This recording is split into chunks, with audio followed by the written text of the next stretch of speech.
Now, why are we doing this? Is because more and more, as I said, numbers are showing that returnees are coming out positive.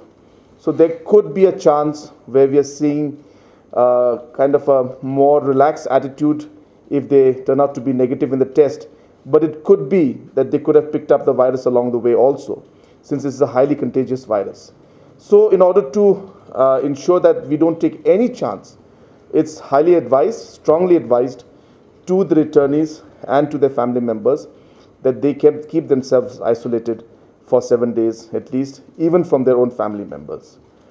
Apart from that, we've also decided that certain areas, more restrictions will come in. DC will be giving those details to the press in terms of what is the more clear definition of essential versus non-essential.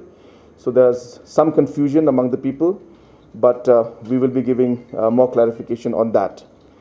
Also, at this point in time, I would really urge the citizens of the state, especially of Shillong city, that the situation is very serious, and if we do not take the right steps at this point in time, we could see the situation getting from bad to worse.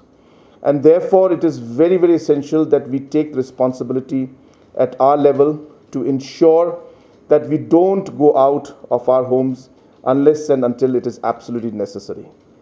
I know it's difficult, but as I was mentioning in my previous press conferences also, that though the virus is spreading faster this time, the only silver lining in this whole thing is that there is a solution that is there, which is the vaccination, which we are pushing at the earliest.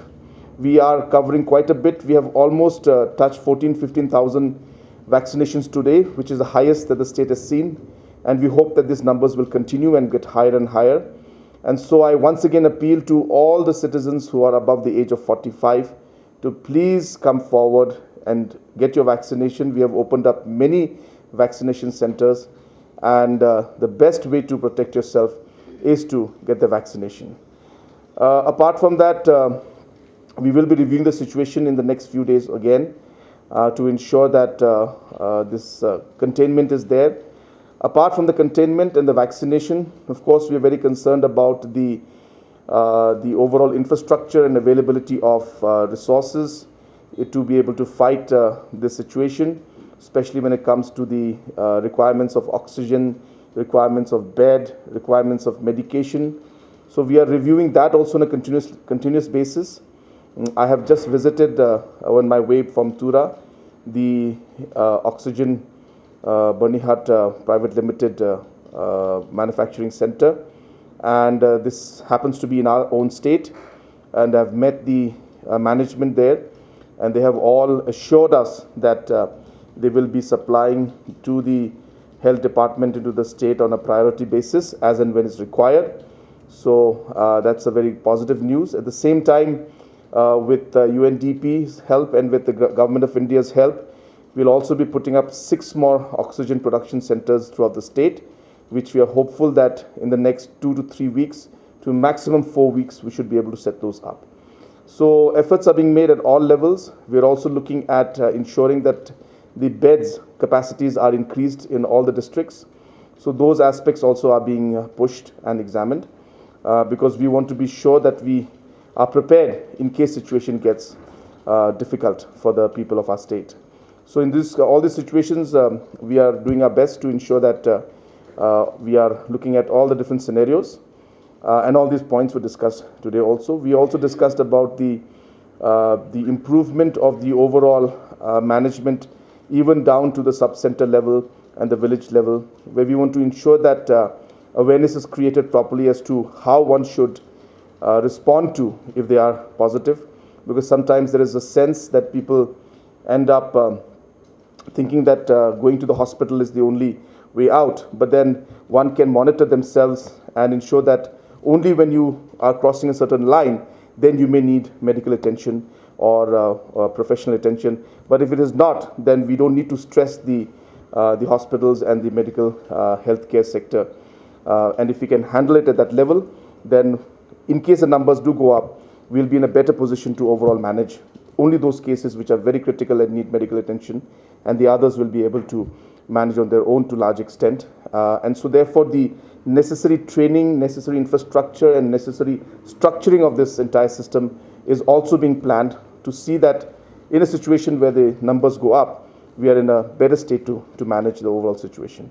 In their interest, where we are trying to help everybody in understanding that they also would want to come back to their homes, we are not going to stop them, but we are urging them to please be very careful while they return and to follow the protocols and to ensure that they follow this advisory of isolating themselves at least for 7 days. And if symptoms come up, then test again and again isolate themselves for the necessary time frame. We'll just show you how we are working now, so just to give you a sense of satisfaction and also to see that how we are looking at this entire thing.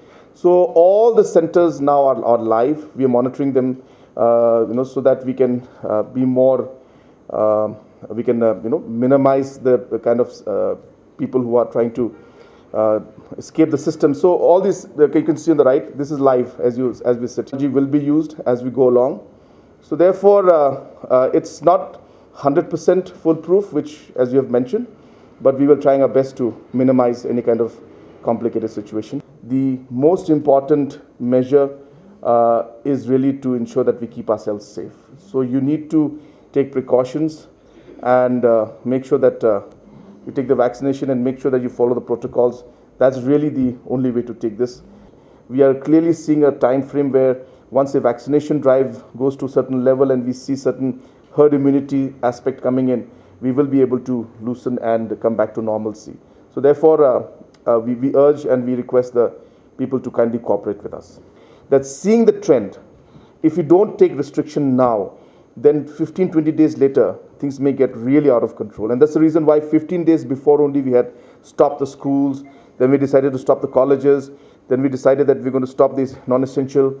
And then as we go along, if we see again the trend in the next few days, because you see each categorization is there. There are people who are returning, but if you isolate them, that's fine. But if the high-risk contact group keeps going up, if the group that comes up with those symptoms and coughs and all who are random, those numbers keep going up, then it becomes an area of concern for us. So we need to analyze it in more micro details, and based on that we will again take the decision in the next 2 days' time on what more restrictions to go for. But as I said, and I've always maintained this, that there's an issue of livelihood, there's an issue of economy, and therefore we cannot go for extreme measures because it would hit the livelihood of the people. So we're trying to balance both of these out.